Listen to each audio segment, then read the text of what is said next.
창세기 23장 1절부터 20절까지의 내용이 아브라함이 사라가 죽은 후에 그의 무덤을 장만하는 이야기입니다. 그런데 사라가 죽고 그의 매장지를 구하는 이야기를 한 장 20절씩이나 할애할 필요가 있을까요?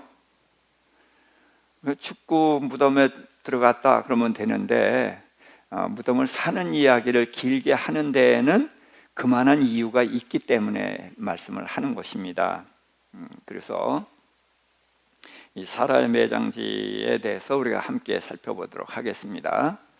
아브라함은 이제 사라가 127세에 죽자 헷족속을 찾아갑니다. 그래서 내게 매장할 소유지를 주어 내 아내를 장사하게 해달라.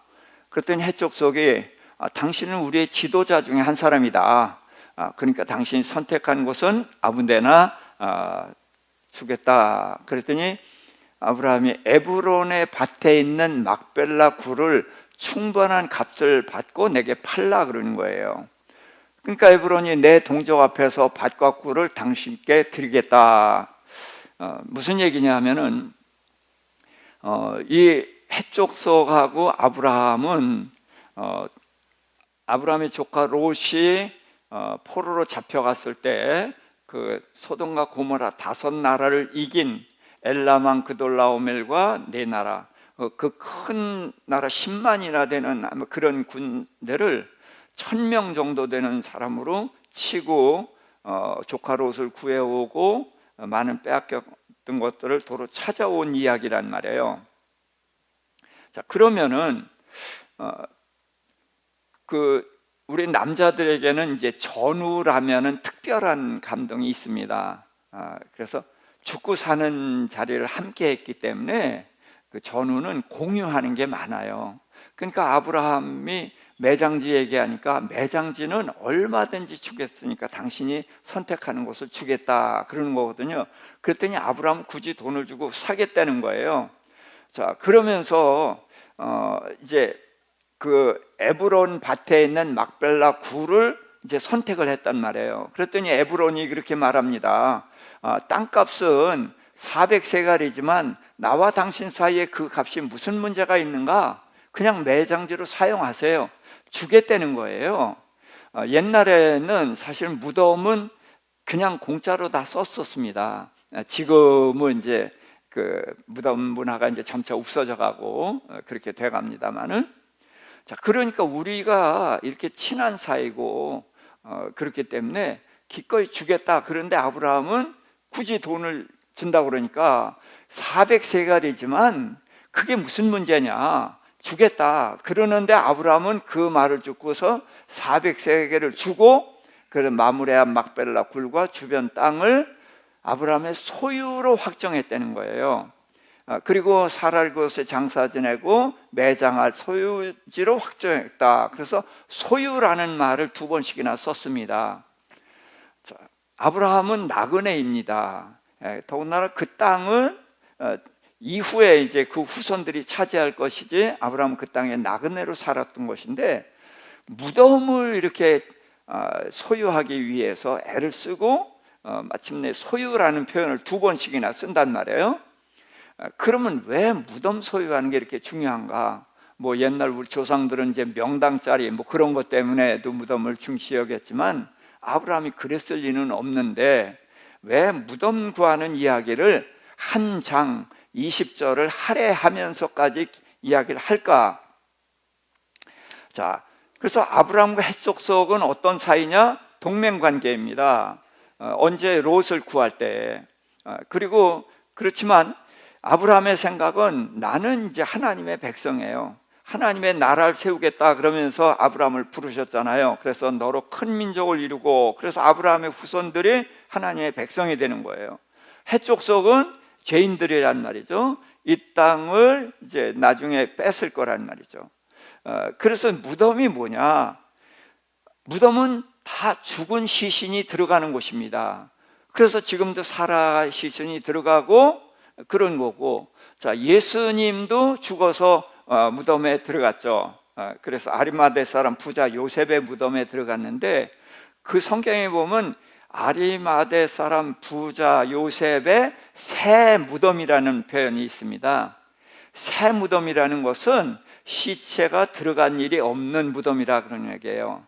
자, 우리는 땅을 파고 시신을 묻지만 유대인들은 동굴을 팝니다. 그래서 굴 속에 시신을 넣는데 대대 후손이 들어간단 말이죠. 지금 여기 막벨라 굴도 사라가 먼저 들어갔고, 아브라함 들어갔고, 그 다음에 이삭과 리브가가 들어갔고, 그 다음에 레아가 들어갔고, 나중에 야곱이 나를 거기다 묻어달라, 그래서 대대로 들어가는 거거든요. 자, 그렇게 해서 시신이 들어가지 않은 무덤이라서 새 무덤이라고 하느냐 하면 그게 아니라 모든 무덤은 시신이 들어가는 겁니다. 그러니까 예수님도 시신이 들어가는 거예요. 여기까지는 똑같은 거예요.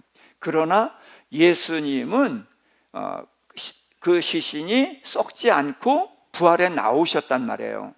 그래서 새 무덤인 것입니다. 그래서 예수님이 들어간 무덤은 이제까지의 모든 무덤과 다른 거예요. 왜? 부활해서 나오거든요. 시신이 들어가서 썩는 곳이 아니라 부활해서 나온 무덤, 그게 예수님의 1호 무덤이고, 우리가 땅에 묻히지만 우리도 어떻게 돼요? 거기서 썩지 않고, 우린 썩습니다. 물론 썩지만 부활해서 나오는, 그래서 예수님의 무덤과 같은 무덤에 우리는 들어가는 거예요. 아브라함은 바로 이 생각을 하는 것입니다. 너희는 시신이 들어가서 썩는 무덤이지만 우리는 부활이다, 살아서 나온다. 그런 부활의 신앙을 가진 것이기 때문에 무덤의 의미가 다릅니다. 그리고 미래에 너희는 멸망받을 자고 우리는 정복자다. 그러니까 돈을 주고 사는 것이 뭐냐? 공유할 수 없다는 거예요.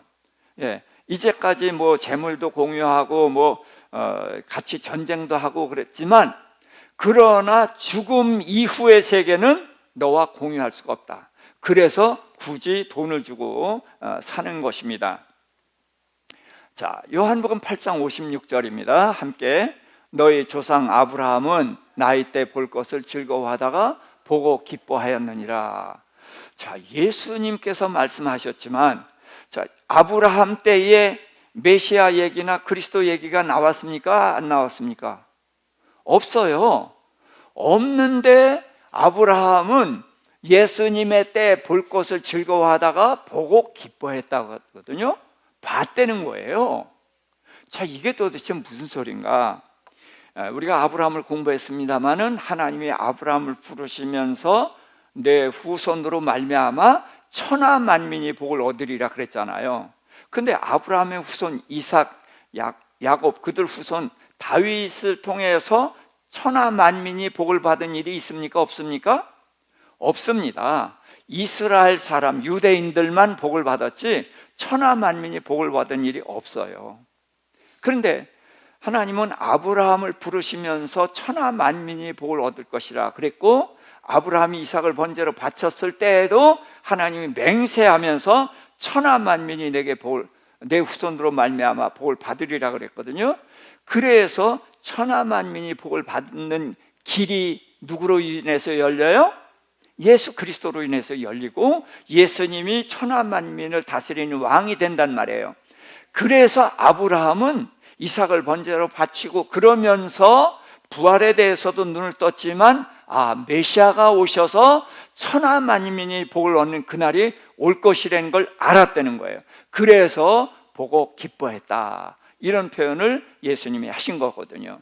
그러니까 아브라함은 부활의 신앙에만 눈을 뜬 것이 아니라 메시아가 오셔서 천하 만민이 복을 얻을 것이라는 거기까지 보았다는 것을 말하는 것입니다. 히브리서 13장 6절입니다. 그러므로 우리가 담대히 말하되 주는 나를 돕는 자이시니 내가 무서워하지 아니하겠노라. 사람이 내게 어찌하려 하노라. 자, 아브라함이 애굽에서 아내를 누이라고 했었죠. 왜? 사람이 무서웠기 때문에. 또 99세 때에도 아내를 누이라고 하는 바람에 아비멜렉에게 또 아내를 빼앗길 뻔했단 말이에요. 그래서 아브라함은 그 용사가 아닙니다. 그러니까 사람을 두려워했어요.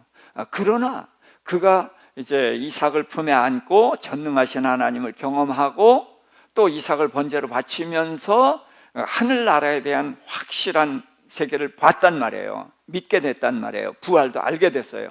그러고 나니까 사람이 두려워하지 않거든요. 그래서 이제 아브라함이 달라진 겁니다. 자, 고린도서 6장 14절부터 16절. 너희는 믿지 않는 자와 멍에를 함께 매지 말라. 의와 불법이 어찌 함께하며 빛과 어두움이 어찌 사귀며 그리스도와 벨리알이 어찌 조화되며 믿는 자와 믿지 않는 자가 어찌 상관하며 하나님의 성전과 우상이 어찌 일치하리요. 그래서 일치할 수 없는 것들을 지금 얘기하고 있어요. 그러니까 아브라함이 이제까지는 해족속과 함께 살았었지만 죽음 이후의 세계는 너희와 분명히 다르다는 거예요. 그래서 공유할 수가 없다. 그래서 굳이 돈을 주고 사는 것입니다. 자, 그 다음에 우리는 살아계신 하나님의 성전이라. 이와 같이 하나님께서 이르시되 내가 그들 가운데 거하며 두루 행하여 나는 그들의 하나님이 되고 그들은 나의 백성이 되리라. 그래서 아브라함은 이제 하나님의 백성이 됐고 하나님은 나의 하나님이라는 거예요. 그게 확실히 믿어지면서 해족속과 선을 분명히 긋는 것입니다. 그래서 믿음이 뭐냐? 믿음의 궁극은 부활입니다. 하늘나라고. 그것을 아브라함은 이미 무덤을 사면서 그것을 알았고 그 믿음대로 그는 그런 삶을 선택을 했던 것입니다. 자, 24장에 아브라함의 늙은 종 이야기가 나옵니다. 자, 여기도 함께 읽도록 하겠습니다. 1절부터 9절까지 한 목소리로 읽습니다. 아브라함이 나이가 많아 늙었고 여호와께서 그에게 범사의 복을 주셨더라.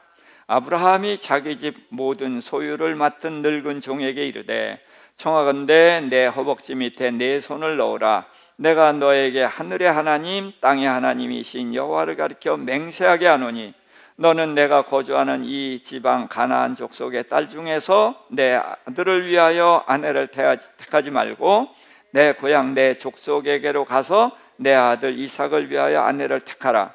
종이 이르되 여자가 나를 따라 이 땅으로 오려고 하지 아니하거든 내가 주인의 아들을 주인이 나오신 땅으로 인도하여 돌아가게 하리이까. 아브라함이 그에게 이르되 내 아들을 그리로 데리고 돌아가지 아니하도록 하라. 하늘의 하나님 여호와께서 나를 내 아버지의 집과 내 고향의 땅에서 떠나게 하시고 내게 말씀하시며 내게 맹세하여 이르시기를 이 땅을 내 씨에게 주리라 하셨으니 그가 그 사자를 너보다 앞서 보내실지라. 내가 거기서 내 아들을 위하여 아내를 택할지니라. 만일 여자가 너를 따라오려고 하지 아니하면 나의 이 맹세가 너와 상관이 없나니 오직 내 아들을 데리고 그리로 가지 말지니라. 그 종이 이에 그의 주인 아브라함의 허벅지 아래에 손을 넣고 이 일에 대하여 그에게 맹세하였더라. 아멘. 자, 아브라함의 모든 소유를 맡은 늙은 종 이야기입니다. 저는 이 아브라함의 늙은 종을 통해서 아브라함도 다시 한번 봤으면 좋겠고요. 이 늙은 종을 통해서 종이 어떤 신분이고 어떻게 살아야 되는가를 우리가 좀 배웠으면 해서 이 부분을 좀 함께 살펴보려고 하는 것입니다. 다메섹 사람 엘리에셀이 이 늙은 종일 것이다 라고 하는데 저는 아니지 않나 하는 생각을 합니다. 아브라함의 이제 늙은 종이라고 할 때는 아브라함과 나이가 별로 차이가 나지 않을 거라고 생각이 되거든요. 더군다나 아메섹 사람 엘리에셀은 이제 양자인데 아들을 삼으려고 했었기 때문에 나이 차이가 꽤 있고 그렇지 않을까, 그거는 한번 생각해보고 넘어갑니다. 자, 아브라함이 허벅지 밑에 손을 넣으라고 하는 것은 언약의 한 방법입니다. 구약 성경에 보면 언약의 방법이 몇 가지가 나오는데 창세기 15장에서는 하나님이 짐승을 쪼개놓고 그 사이로 지나면서 맹세를 하셔요. 이게 이제 언약의 방법입니다. 그래서 이 언약은 목숨을 걸고 하는 언약으로서 만일에 언약을 못 지키면 송아지가 쪼개지는 것처럼 쪼개지겠다. 그래서 예레미야 34장에 보면은 이스라엘 백성이 송아지를 쪼개고 지나가면서 언약을 세웠는데 언약을 거역했기 때문에 하나님이 너희를 죽이겠다, 그렇게 말씀을 하시거든요. 자, 그 다음에 17장에서 아브라함이 할례를 하는 것도 언약의 표입니다. 그래서 하나님의 언약을 믿는 표로 할례를 하는데, 그게 뭐냐면 가나안 땅을 주시겠다는, 내 후손을 하늘의 별같이 많게 하고 가나안 땅을 주겠다는 하나님의 언약을 믿는 표예요. 그런데 이것도 목숨을 걸고 하는 표입니다. 자, 이스라엘 백성이 애굽에서 나왔죠. 왜 나왔어요? 어디 가려고? 가나안 땅 가려고 나왔어요. 근데 나온 사람들이 다 갔습니까? 못 들어갔습니까? 못 들어가고 광야에서 다 죽었어요. 왜 죽었어요?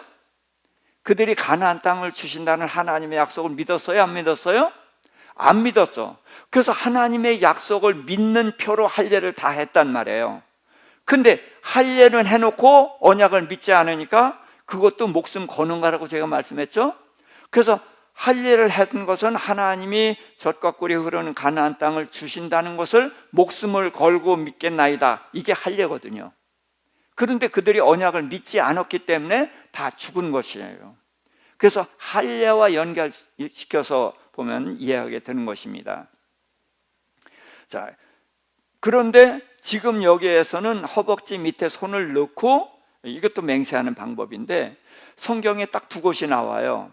야곱이 요셉에게 허벅지 밑에 손을 넣게 하고 나를 이 막벨라 굴에 장사 지내게 하라 하고 맹세를 시키거든요. 그래서 두 군데를 이렇게 보면서 이렇게 생각할 수가 있죠. 이 맹세는 윗사람이 아랫사람에게 시키는 맹세다. 그래서 이제 맹세를 시키는데 이삭의 아내를 이 땅 족속이 아닌 내 고향 내 족속에 가서 구해라, 이렇게 말을 했어요. 그래서 손을 놓고 맹세하라 그러는데 맹세는 안 하고 질문을 하거든요. 자, 그러면은 종은 주인의 명령에 어떻게 해야 됩니까? 순종해야 되죠. 그래서 시키면 즉시 순종하는 게 이게 순종이고 이게 충성스러운 종이다라고 생각을 합니다. 그런데 이 종은 맹세를 안 해요. 그러니까 맹세를 안 하니까 이게 순종하지 않는 종인가 보다, 그렇게 생각할 수 있거든요. 그런데 우리가 순종이 뭐냐는 거예요. 예수님이 아들 비유를 합니다. 그래서 포도원에 가서 일을 하라 그랬더니 큰아들은 예 대답을 하고 갔어요, 안 갔어요? 안 가고, 둘째 아들은 싫어요 그런데 나중에 갔다. 그럼 누가 순종했어요? 둘째가 순종했어요. 중요한 건 뭐냐? 아멘, 이거 빨리 한다고 믿음이 좋은 거 아니라는 거죠. 주인이 맹세하라니까 그러고서 덮벅 맹세해놓고 그 다음에 못 지키면 이건 맹세한 게 아니죠. 중요한 건 뭐예요? 그 맹세하면 끝까지 그걸 지켜야 된다는 말이죠. 그러니까 이 종은 주인의 맹세를 시킬 때에 즉시 맹세를 안 합니다. 왜? 하기 싫어서가 아니라 주인의 명령을 끝까지 지키기 위해서 맹세를 안 하는 거예요. 그래서 질문을 합니다. 여자가 오지 않으면 주인의 아들 그곳으로 데려가도 됩니까? 자, 아브라함이 하란을 떠난 지 몇 년 됐냐? 자, 하란을 떠날 때가 몇 살이죠? 아브라함 나이는 꼭 기억하자고 그랬습니다. 75세에 하란을 떠났습니다. 이스마엘 태어났을 때가 86세였어요. 그래서 하나님이 아브라함에게 전능하신 하나님으로 나타나셨을 때가 99세입니다. 그리고 100세에 이삭을 낳았어요. 그리고 모리아 산에서 이삭을 번제로 바치라 그럴 때가 이삭이 아마 15살쯤 됐다 그러면 아브라함은 115세, 그러면 가나안 땅에 들어온 지 40년이 됐을 때다. 제가 그렇게 말씀을 드렸습니다. 지금 여기는 이삭이 40세입니다. 그럼 아브라함은 140세. 그러면 하란을 떠난 지 65년이 지났어요. 아버지 데라가 205세를 향수하고 죽었는데 5년 전에 죽었습니다. 그러니까 65년이 지난 후에 지금 이삭이 신랑감이 가는 것도 아니고 아브라함이 가는 것도 아니고 아브라함이 종을 보낸단 말이죠. 그러면 종이 그들과 알아요, 몰라요? 몰라요. 그러니까 이 딸을 보내는 게 쉽겠습니까? 어렵겠습니까? 쉽지 않아요. 그러니까 이 종은 만일의 경우까지 대비해서 질문을 했던 거예요. 자, 그랬더니 아브라함이 이렇게 대답을 합니다. 데려가지 말라. 하나님께서 이 땅을 내 씨에게 준다고 약속을 하셨어요. 내게 맹세하셨거든요. 그렇기 때문에 사자를 내 앞서 보낼 것이다. 자, 그래서 이제 이 종이 맹세를 하고 손을 놓고 맹세를 하는데, 자, 저는 여기에서 이제 아브라함의 생각을 한번 짚어보자는 겁니다. 자, 하나님께서 이 이삭의 아내를 어디서 구하지 말고 어디서 구해라 이런 말씀을 하신 적이 없습니다. 이건 순전히 아브라함의 혼자 판단에 의해서 결정을 하는 거예요. 그런데 이 가나안 땅에서는 구하지 않겠다. 왜 그래요? 하나님께서 이 가나안 족속이 언젠가는 멸망할 것이다. 지금은 아직 죄악이 관영하지 않지만 내 후손이 애굽에 날아가서 큰 민족이 돼서 돌아올 때에는 이들의 죄악이 가득해서 그들을 심판하고 너희가 이 땅을 차지할 것이다. 그것을 하나님 말씀해 주셨잖아요. 지금은 이제 아브라함이 정확히는 몰라도 이후에 이들이 죄악이 가득하고 심판을 하고 그러고서 이 땅을 이제 우리 후손이 차지할 거다. 거기까지는 알아들었단 말이에요. 그러니까 이 헷족속은 악하다. 또 소돔과 고모라가 멸망받았잖아요. 롯이 그동안에 이렇게 의로운 롯이 많이 무너져 버리는 거 봤잖아요. 자, 그러니까 여기는 안 되겠다. 그런데 그렇게 해서 아브라함이 생각할 때는 내 형제에게 가서 며느리감을 구하는 것이 가장 좋겠다. 이것이 아브라함의 판단인 거예요. 자, 그런데 만일에 거기서 여자가 오지 않으면은 이삭을 데리고 갈까요? 그랬더니 그럴 필요가 없다는 거예요. 여자가 오지 않으면은 나도 모른다는 겁니다. 그러면 이 가나안도 안 되고 또 내 형제에게도 없고 그러면은 어떻게 하겠다는 거예요? 그럼 혼자 살 수밖에 없잖아요. 그런데 아브라함은 뭐예요? 하나님께서 약속을 하셨죠. 무슨 약속을 하셨어요? 하나님께서 내 후손이 하늘의 별 같으리라 약속하셨잖아요. 그러고 내 후손은 이제 이삭으로 확정을 했단 말이에요. 그러니까 이 가나안 땅에서도 안 돼. 내 동족에게서도 없어. 그러면은 몸다는 건 누구예요? 하나님이에요. 왜? 약속을 하셨잖아요. 그러니까 약속을 지키기 위해서 어디서 데려오든지 이삭의 아내를 데려다 줘서 후손을 하늘의 별같이 많게 하실 거라는 거예요. 이것이 아브라함의 믿음인 것입니다. 그러면서 우리가 여기서 생각해야 되는 것이 뭐냐? 우리는 하나님의 말씀을 근거로 생각을 해야 되는 거예요. 그래서 하나님의 말씀을 근거로 이건 안 돼, 이건 돼, 그런 선택을 해야 됩니다. 그래서 말씀을 알아야 되는 거예요. 그럼에도 불구하고 또 우리는 기도하면서 하나님의 인도하심을 받아야 되거든요. 그런데 이런 경우가 있습니다. 교회에서 한 자매에게 두 청년이 구애를 해왔어요. 청혼을 해왔어요. 나랑 결혼하자. 그랬더니 이 자매가 하나님께 응답을 받겠다. 그래서 하나님께 기도했어요. 그런데 하나님께 기도하는데 하나님이 응답을 안 하셔. 그러니까 어떻게 해야 돼요? 응답 올 때까지 기도하고 또 기도하다 보니까 신랑이 다 떠나버리고 없었어요. 물론 기도 응답을 받아야 됩니다. 그럼에도 불구하고 모든 일에 기도가 응답을 해주셔요? 그렇지 않을 때가 있어요. 문제는 기도 안 하고 선택하는 거는 안 됩니다. 그렇지만 기도하고 그 다음에 내가 선택을 하면은 하나님이 인도하신다는 거예요. 네, 기도하고 선택을 하면은 하나님이 잘못된 선택을 했더라도 기도하고 선택했으면 하나님이 또 다시 인도하시거든요. 네. 아브라함을 통해서 배우고 싶은 것은 저는 이거예요. 모든 것을 일일이 하나님께 응답 받아서 할 수 있는 사람 하세요.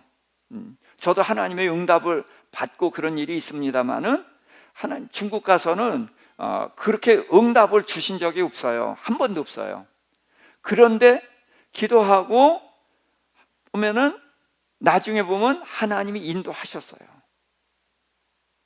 그래서 우리는 하나님의 말씀을 알면 하나님의 뜻을 아는 것이고, 그래서 하나님의 뜻 안에서 버리고 선택하는 일을 하는 거예요. 그런데 그렇게 할 때에 하나님께서는 우리는 그럼에도 불구하고 하나님이 선택하실 수 있는 여백을 남겨놔야 된다. 그것이 아브라함한테 우리가 배워야 되는 것입니다. 그래서 이 종은 그제서야 아브라함의 말을 듣고 손을 놓고 맹세를 했습니다. 자, 디모데후서 4장 5절 함께 읽습니다. 그러나 너는 모든 일에 신중하여 고난을 받으며 전도자의 일을 하며 내 직무를 다하라. 자, 이 종의 신중함을 성경은 뭐라고 보는가, 그걸 이제 함께 살펴보고자 하는 거예요. 자, 디모데에게 사도 바울이 편지하면서 모든 일에 신중하라는 거예요. 왜? 디모데는 아직 젊거든요. 젊으니까 더더욱 신중함을 요구하는 거죠. 고난을 받으며 전도자의 일을 하며 직무를 다하라. 또 전도서 12장 9절입니다. 전도자는 지혜자이어서 여전히 백성에게 지식을 가르쳤고 또 깊이 생각하고 연구하여 잠언을 많이 지었으며.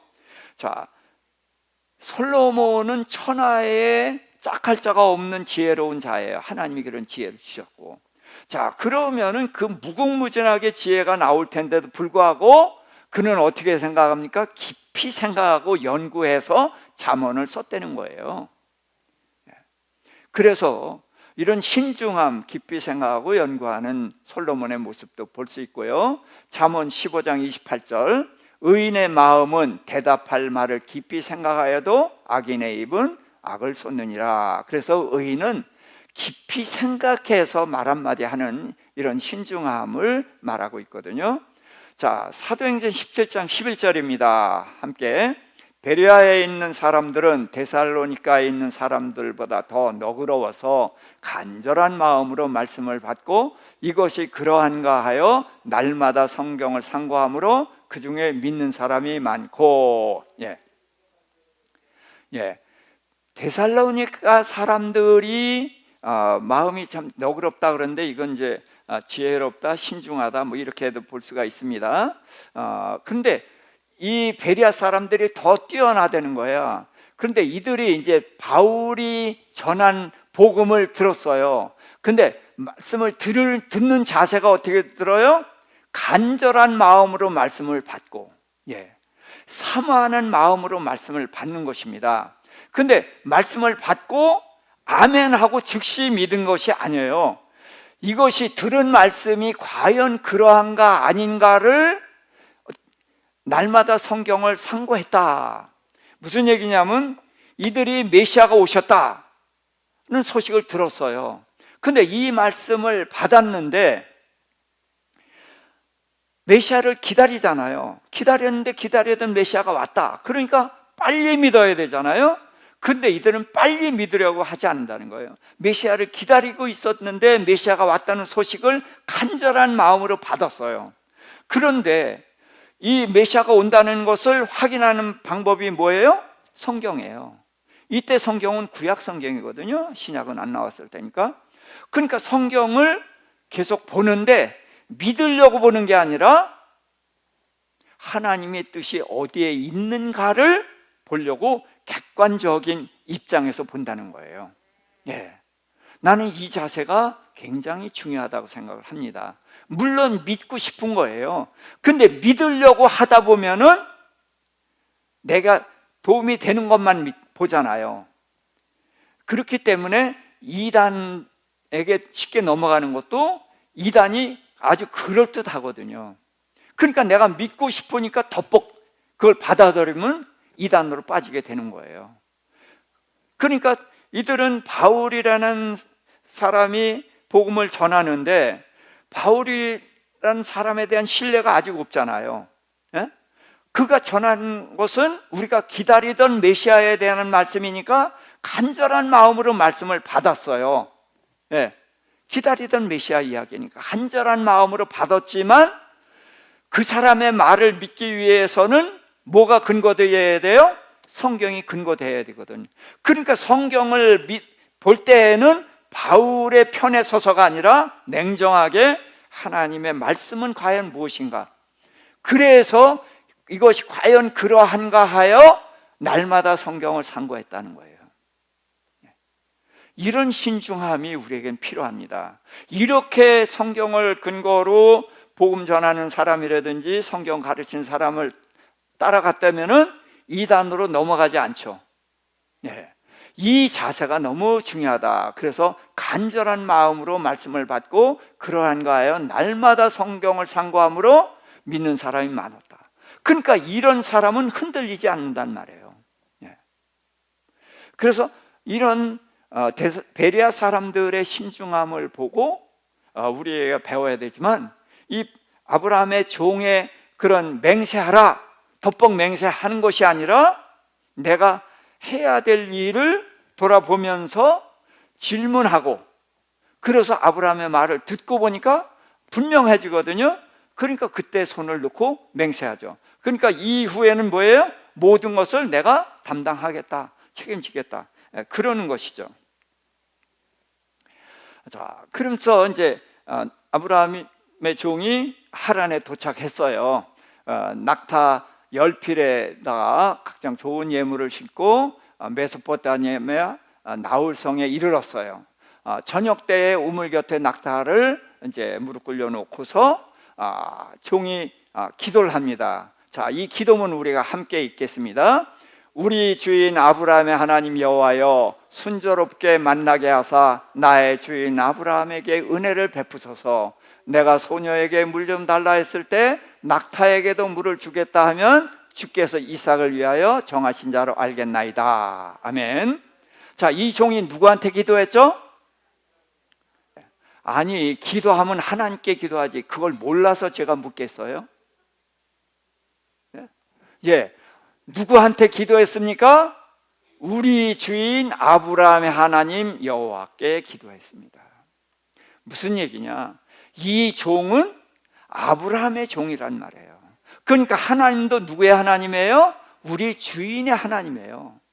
그래서 기도를 하는데 우리 주인 아브라함의 하나님 여호와여, 이렇게 기도한다는 거예요.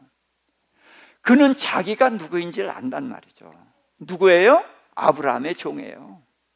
그래서 그는 처음부터 끝까지 아브라함의 종으로서의 위치를 한 번도 놓치지 않는다는 거예요. 그래서 우리 주인 아브라함의 하나님 여호와여, 그리고 그 여자를 순조롭게 만나게 해주세요 라고 기도하는데, 순조롭게 만나는 것도 누구를 위해서예요?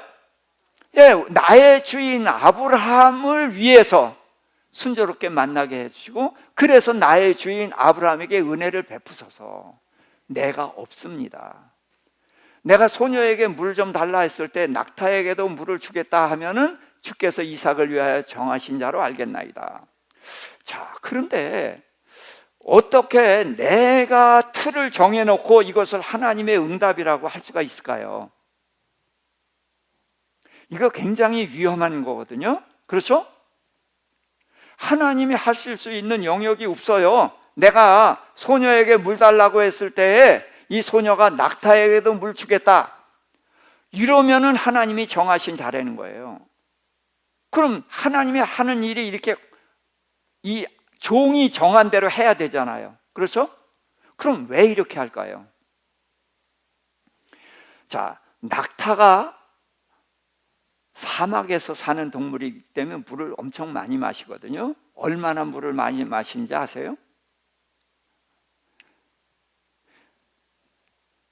200리터를 한 번에 마신대요. 자, 우리 저 페트병으로 물 큰 거 하나가 얼마죠? 1.8리터예요.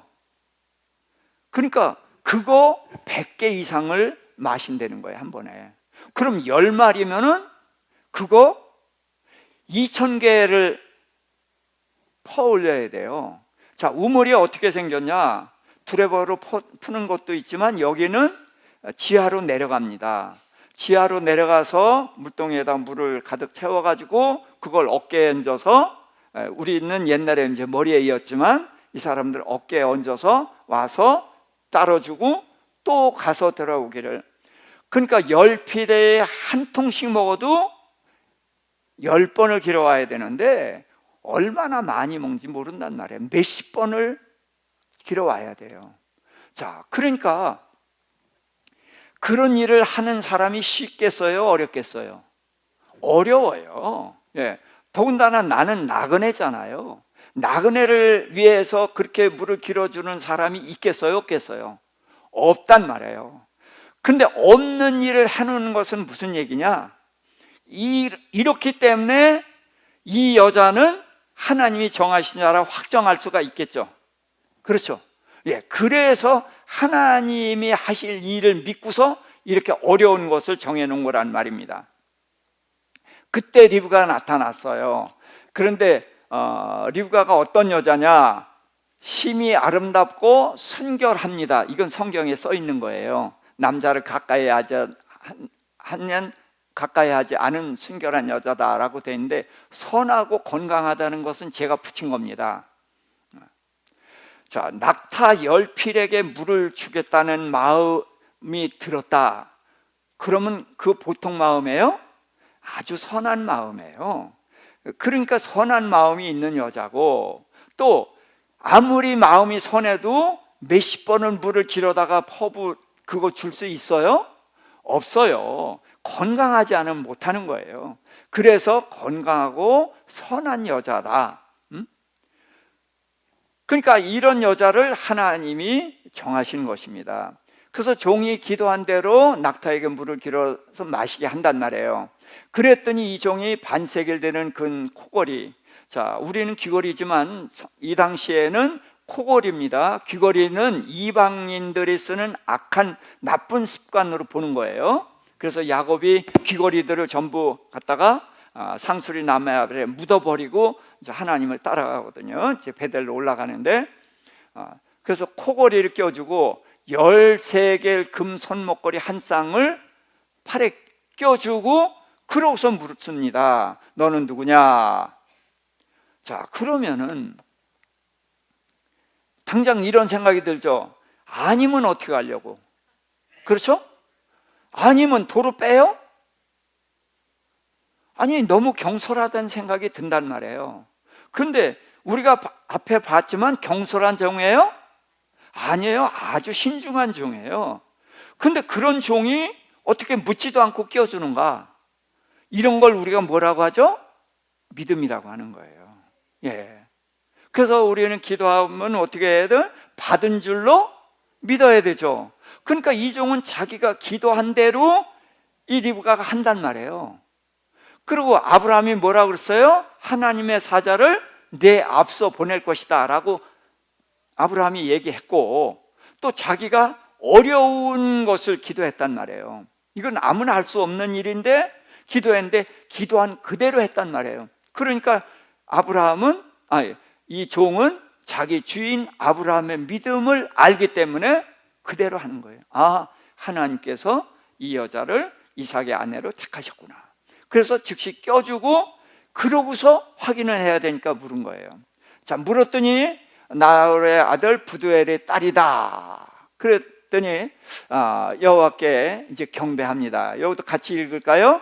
나의 주인 아브라함 하나님 여호와를 찬양합니다. 나의 주인에게 사랑과 성실을 그치지 않으시고 길에서 나를 인도하사 주인의 동생 집에 이르게 하셨나이다. 자, 누구에게 기도해요? 누구에게? 나의 주인 아브라함의 하나님 여호와께. 네. 그래서 이 종은 내가 없습니다. 예수님은 제자가 되는 조건으로 자기를 뭐하고? 부인하고, 자기를 부인하고. 그게 뭐예요? 내가 없어지는 거예요. 소제를 드리는데, 소제는 곡식제사죠. 곡식제사인데 자, 곡식이 알곡이겠어요? 쭉쟁이겠어요? 당연히 알곡이죠. 알곡을 그대로 쓰는 게 아니라 고운 가루로 만듭니다. 빻아서 아주 고운 가루로 해서 그릇에다 담아요. 그리고 올리브 기름을 붓고 유향을 올려놓습니다. 그리고 손을 떠서 하나님께 태워드리거든요. 이게 이제 소제예요. 근데 소제를 지극히 거룩하다라는 표현을 씁니다. 그건 뭐냐? 알곡입니다. 우리가 어떻게 돼야 돼요? 주님이 쓰시려면 알곡이 돼야 돼요. 요셉이 집에서 어떻게 했어요? 빳빳했죠. 왜? 안 익었으니까. 그런데 나중에 총리 대신이 되고서 형들을 앞에서 뭐라고 그랬어요? 나는 당신들의 아우 요셉이요. 어떻게 됐어요? 익었어요. 그래서 어떻게 됐어요? 숙이죠. 네. 그래서 하나님은 알곡이 돼야 쓰셔요. 그래서 우리도 알곡이 돼야 됩니다. 이 종은 알곡인 거예요. 자, 그리고서는 알곡을 그대로 써요? 아니에요. 다 빠요. 그러니까 형태가 있어요, 없어요? 없어요. 내가 없은 거예요. 내가 완전히 없어진 거예요. 그게 가루가 된 거예요. 그런 것을 하나님 기쁘게 받으신다는 거죠. 그래서 이 종은 내가 없는 거예요. 처음부터 끝까지 나의 주인 아브라함의 하나님 여호와를 찬양합니다. 여호와께 기도합니다. 그리고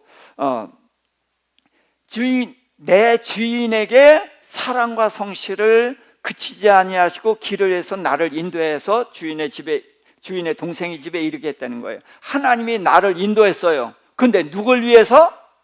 나의 주인을 위해서. 그래서 그는 나가 없습니다. 처음부터 끝까지 나의 주인의 하나님, 이거밖에 없는 사람이에요. 그래서 우리는 이 종에서 배울 것이 있는 거죠. 자, 그래서 이제 늙은 종이 이제 그 집에 들어갔습니다. 자, 리브가가 이제 들어가서 얘기하니까 라반이 나오는데 뭘 보고 나왔어요? 리브가의 코걸이와 손목걸이를 보고 나왔다. 성경은 참 친절합니다.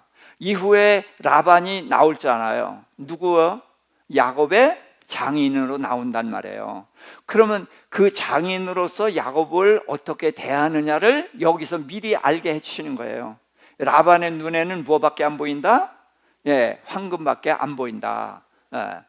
그거를 여기서 이제 보여준 겁니다. 자, 그러고서 이제 들어갔어요. 음식을 차려두니까 음식을 앞에 놓고 내 일을 진술하기 전에는 먹지 않겠나이다.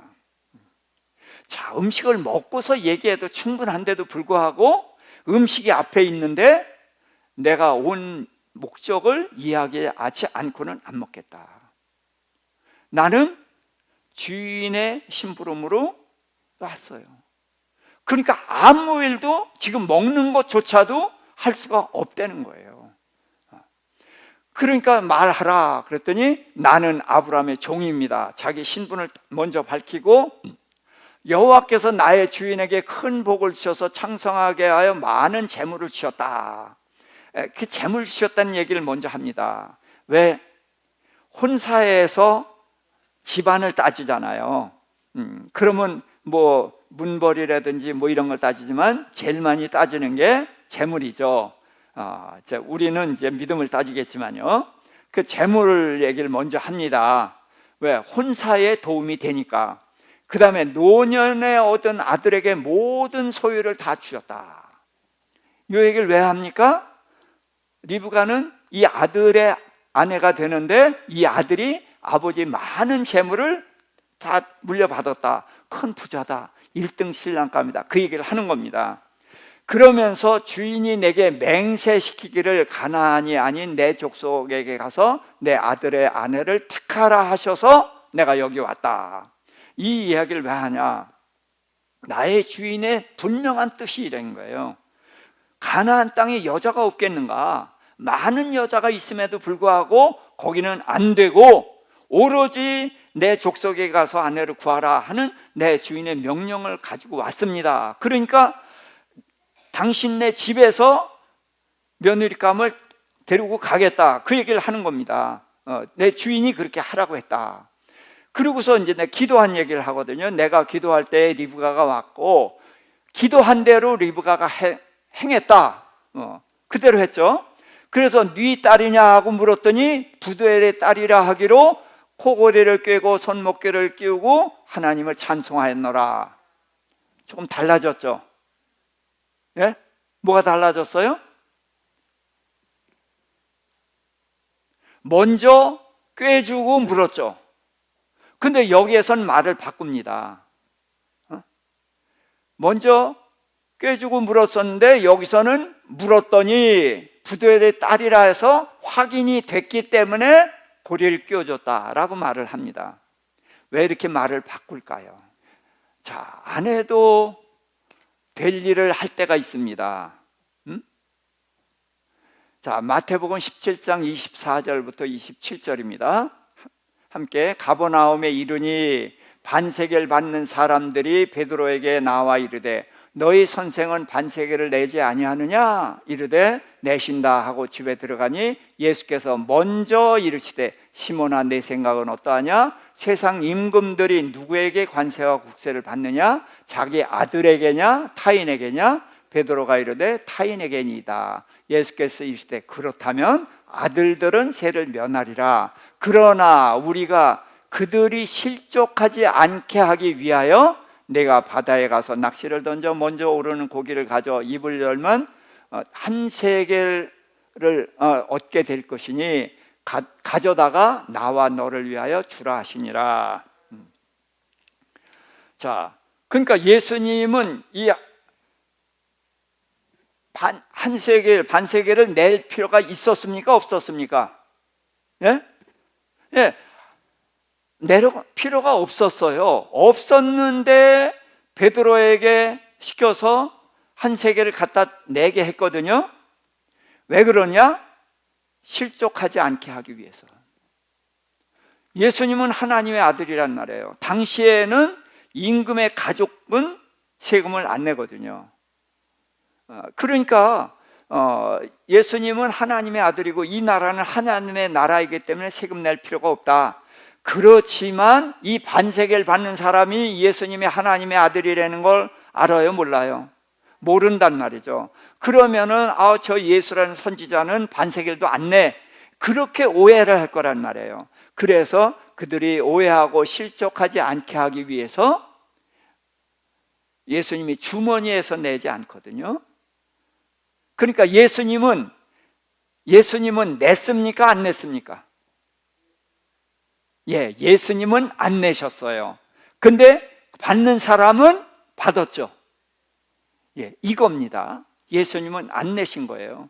예수님이 돈이 없으면은 이렇게 할 수 있겠지만 예수님은 반세겔이 있어요. 그런데 예수님이 주머니에서 내지 않은 곳, 주순 돈으로 냈으니까 그 사람은 받았지만 예수님은 안 내신 겁니다. 자, 이런 일들을 하는 거예요. 그러니까 지금 이 늙은 종이 뭐냐? 먼저 껴주고 물은 것은 자기의 믿음입니다. 그렇죠? 믿음이고 믿음대로 했을 때에 그 확인이 됐을 때 더 큰 기쁨이 있는 거예요. 그러나 이 집안의 사람들은 여호와 하나님을 몰라요. 모르는 사람들에게 내가 한 대로 얘기하면 우리가 처음에 생각했던 것처럼 이 사람 경솔한 사람이네 이럴 거 아니에요. 그렇죠? 그러면은 큰 혼사를 위해서 왔는데 내가 경솔한 사람으로 오해받게 되면은 이 일에 지장을 초래할 수 있단 말이에요. 그렇기 때문에 여기서 말을 바꾸는 것입니다. 이런 걸 거짓말이라고 하는 게 아닌 거예요. 그래서 안 해도 될 일을 할 때가 있죠. 그렇죠? 예. 이런 것들이 이제 성경 속에서 인물을 통해서 우리가 배울 수 있는 거란 말입니다. 자, 그래서 이제 늙은 종의 진술을 들은 라반과 부두엘이 이 일이 여호와로 말미암았으니 여호와의 명령대로 데려가라. 그랬더니 늙은 종이 여호와께 경배하고 폐물과 의복을 리브가와 가족들에게 준 후에 먹고 마시고 유숙했다. 자, 그렇게 해서 이제 그 집에서 임무를 다 마쳤습니다. 자, 그런데 이튿날이 됐으며 이튿날 아침에 늙은 종이 떠나겠다고 하는 거예요. 자, 그러니까 가족들이 펄쩍 뛰죠. 응? 아니, 우리 딸이 뭐 흠이 있어서 몰래 보내는 것도 아닌데 이런 법이 어딨냐? 적어도 열흘은 있어야 된다. 그래서 성경에서 이 10이라는 숫자도 우리가 좀 생각해야 돼요. 10은 이게 꼭 필요하다. 그래서 예수님이 이제 계시록에 보면 너희가 고난을 받을 것인데 며칠간 고난을 받을 것이다? 예, 10일간 고난을 받을 것이다. 10일은 그 정도는 꼭 필요하고 능히 견딜 수 있어. 예, 그런 뜻으로 이제 열흘이라는 숫자는 그런 뜻으로 쓰거든요. 그래서 열흘은 있어야 된다. 그런데 이 종은 여호와께서 형통한 길을 주셨을 때에 가겠다는 거예요. 자, 그러니까 이 종은 여기서 한 열흘, 그 가족들이 요구한 대로 열흘 있다 간다고 해서 아브라함이 책망하겠어요? 그럼 누구 책망할 사람 있어요? 아무도 없어요. 당연한 거예요. 그럼에도 불구하고 이 종은 내 일이 아직 끝나지 않았다는 거예요. 어떻게 끝나요? 리브가를 이삭에게까지 데려다 줘야만 내 업무가 끝나요. 아직 일이 끝나지 않았어요. 그리고 나는 지금 10명의 다른 종들을 데리고 왔단 말이에요. 그래서 잔치를 하면은 술을 먹고 뭐 하다 보면은 무슨 오해가 생길 수도 있고 조심스러운 일이 있을지도 모른다. 그러니까 모든 일을 다 배제하는 거예요. 오로지 주인이 시킨 그 일을 마치려 하면은 좌도 우도 돌보지 않는다. 네. 사도 바울이 하나님께서 내게 주신 일을 마치려 하면은 내 목숨도 전혀 중요한 것을 여기지 않는다. 그래서 이제 가겠다 그런 것입니다. 그랬더니 이제 리브가 그렇다면 할 수 없다. 리브가에게 물어보자. 그랬더니 리브가가 단호히 가겠다는 거예요. 자, 그러니까 리브가가 신랑감이 뭐 얘기 들으니까 뭐 잘생겼다 했다고 그러고 재물이 많잖아요. 아니, 자기를 묻지도 않고 코걸이 껴주고 금팔찌 2개를 껴줄 정도면은 어마어마한 부자잖아요. 그러니까 이 집엔 꼭 가야지. 그래서 나섰을까요? 자, 그 아버지가 뭐라고 그랬어요? 이 일이 여호와로 말미암았으니 여호와의 명령대로 데려가라. 리브가가 생각할 때에 자기한테 팔찌 먼저 껴주고 그러고서 묻잖아요. 세상에 그런 사람이 어디 있어요? 물 줬다고 해서 그게 물 퍼준 대가예요? 아니잖아. 그런데 이제 오빠랑 아버지랑 얘기하는 소리 들어보니까 자기가 기도해서 자기가 기도한 대로 됐다는 거예요. 그래서 하나님이 나를 그 이삭의 아내로 택했다는 것을 이야기하고 아빠하고 오빠가 인정했잖아요. 그러니까 내 인생은 누구 손 안에 있어요? 내 인생은 여호와 손 안에 있구나. 그걸 확실히 아는 거예요. 그러니까 내 인생이 여호와 손 안에 있으니까 하겠다. 리브가도 사실은 친구들한테 이거 자랑도 하고 싶고 그렇지 않겠어요? 축복받고 그러고 가고 싶어요.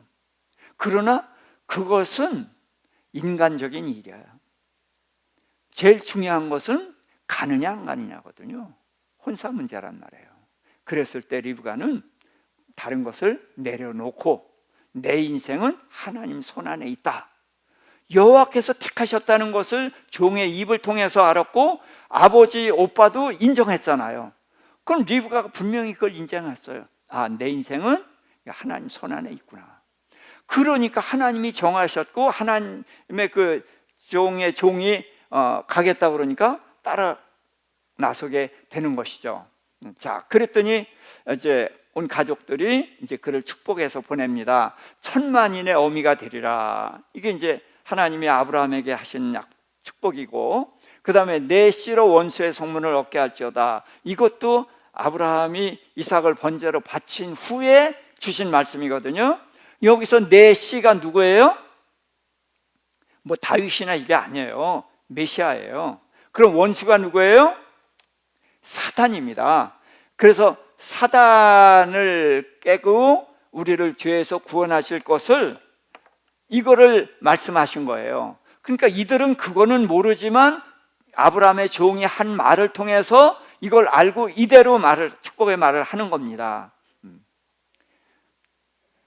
자, 그래서 이제 아브라함의 종이 이제 리브가를 데리고 돌아오는데 이삭이 부엘라 헤로이에서 네게부 지역에 와서 거주하고 있었어요. 네게부라는 말씀이 이제 성경에 몇 번 나오는데 이것은 남방이라는 뜻입니다. 그래서 유다 남방 지역을 네게부라고 해요. 저물 때 묵상하다가 낙타들이 오는 것을 이삭이 봤어요. 근데 리브가도 이삭을 봤죠. 그래서 저기 있는 저분이 누굽니까? 하고 물었더니 내 주인이라고 아브라함의 종이 얘기해요. 자, 이삭은 누구의 아들입니까? 예, 이 종은 누구의 종입니까? 아브라함의 종이죠. 그럼 이삭은 누굽니까? 내 주인의 아들이죠. 그런데 지금 리브가 앞에서는 내 주인이라고 말을 하는 겁니다. 왜? 리브가의 남편이에요. 그러니까 리브가의 남편을 높여주는 거예요. 내 주인의 아들입니다. 그래도 돼요. 그러나 내 주인입니다 라고 말할 때에 이삭의 위상이 전혀 달라지는 것이거든요. 그래서 이 아브라함의 종은 이렇게 이삭을 높여줘서 리브가로 하여금 이삭이 어떤 존재인지를 이렇게 높이 볼 수 있게 그렇게 해줍니다. 그 말을 듣고 리브가 이제 너울로 얼굴을 가리니까 이제 순결한 여인들이 하는 모습이죠. 그로서 이제 이삭에게 그동안 있었던 자초지정을 쭉 이야기를 합니다. 자, 그러고서 이삭 이야기가 나오는데 리브가를 인도하여 어머니 사라의 장막으로 들어오게 하고 리브가를 아내로 맞아 사랑하고 또 어머니 장례 후에 위로를 얻었다. 자, 리브가가 127세에 죽었죠. 그러면 그때 이삭의 나이가 몇 살이죠? 37세예요. 근데 지금 이삭이 결혼할 때가 40세. 그럼 3년이 지났습니다.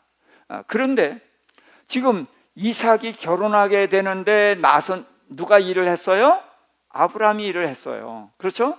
아브라함이 이삭의 아내를 구해 오는데 지금 이삭의 생애로 와서는 아브라함이 있습니까? 없습니까? 없습니다. 아브라함이. 요거를 여러분들이 주의해서 볼 수 있기를 바랍니다. 리브가를 인도해서 어머니 사라의 장막으로 들어갑니다. 또 어머니 장례 후에 위로를 얻습니다. 그러니까 이삭에게는 어머니의 빈자리가 있고 어머니의 장막이 있고 아버지 이야기가 없어요. 이제 제가 다음에 이삭을 이야기할 건데 이삭을 우리가 순종의 사람 또 기도의 사람이라고 흔히들 얘기합니다. 근데 저는 아니라고 주장을 합니다. 이삭은 누구냐? 하나님께 상처받은 자, 기절초풍할 제복이죠. 근데 이삭은 하나님께 상처받고 아버지께 상처받은 자예요. 그래서 이삭의 생애에 아버지가 없습니다. 그리고 이삭의 생애에 하나님도 없어요. 그건 다음에 제가 이삭을 말씀드릴 때 알게 되실 것입니다. 그래서 종의 자세 한번 같이 읽어볼까요? 잠언 25장 13절.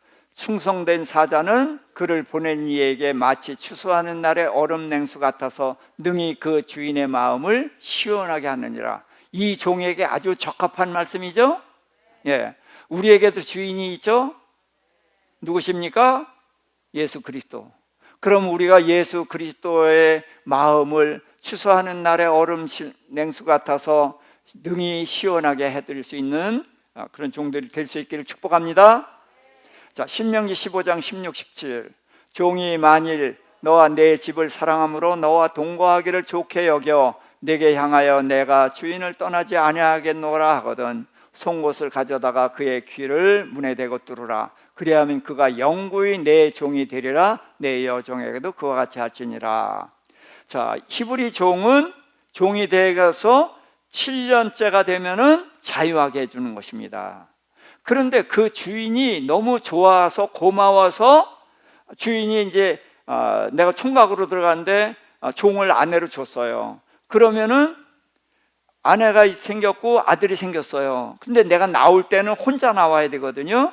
그러니까 내가 아내를 사랑하고 자식을 사랑하게 되면은 그 집에 종으로 있을 수가 있는데, 문제는 이 종이 악한데도 불구하고 그 종의 종으로 머물러 생각이 있겠습니까?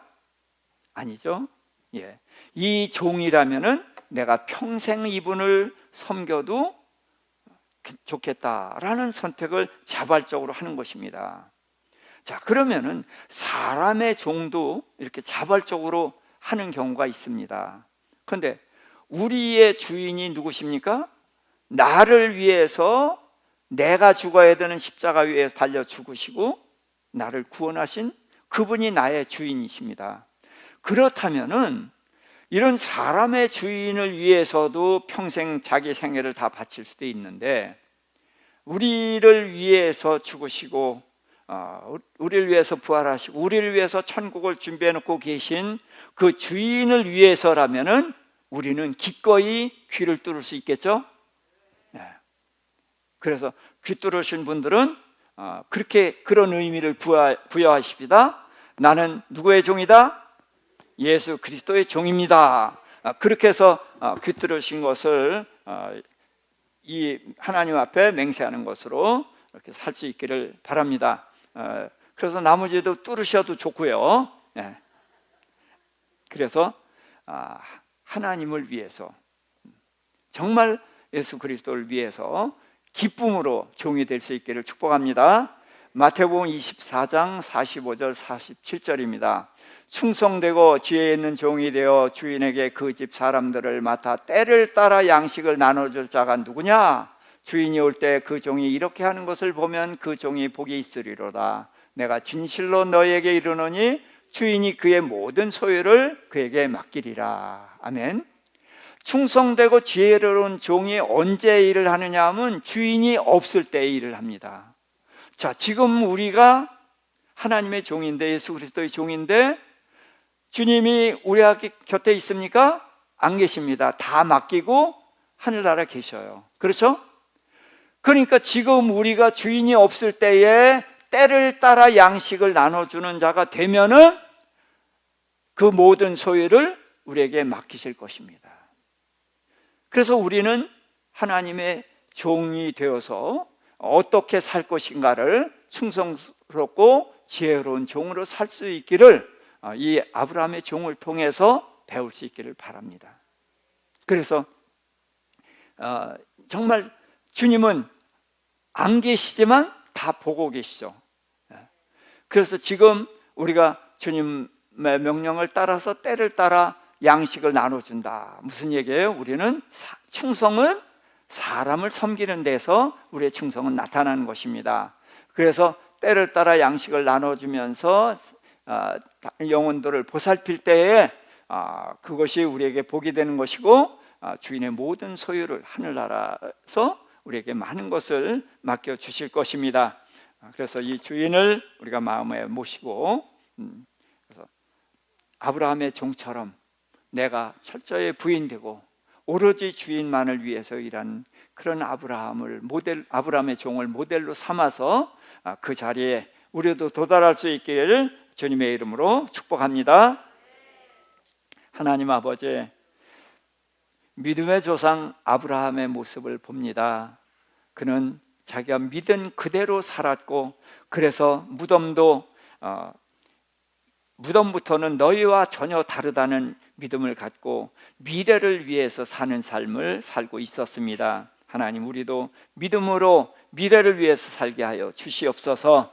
아브라함의 종처럼 나를 내려놓게 하여 주시옵시고, 오로지 주인만을 위해서 주인의 뜻만을 받들어서 성심껏 살아가는 이 아브라함의 종을 우리의 모델로 삼게 하여 주시옵시고 이 종처럼 그 주인에게 칭찬과 인정받는 주인의 마음을 시원케 해드리는 그런 종들이 다 되게 하여 주옵소서. 예수님의 이름으로 기도합니다. 아멘.